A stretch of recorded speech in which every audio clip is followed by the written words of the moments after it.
न रखली तो के पेट में अका तू दे लाई अपने माँ के भेंट में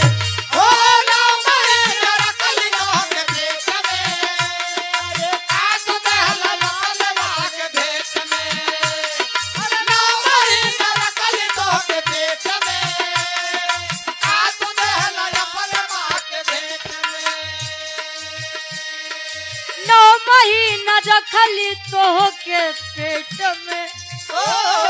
अका तू दे लाई अपने माँ के भेंट में अचरा में ममता दुलार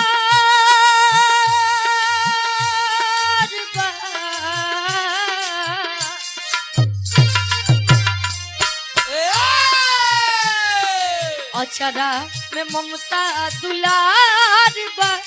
हर माई भी न केहू ना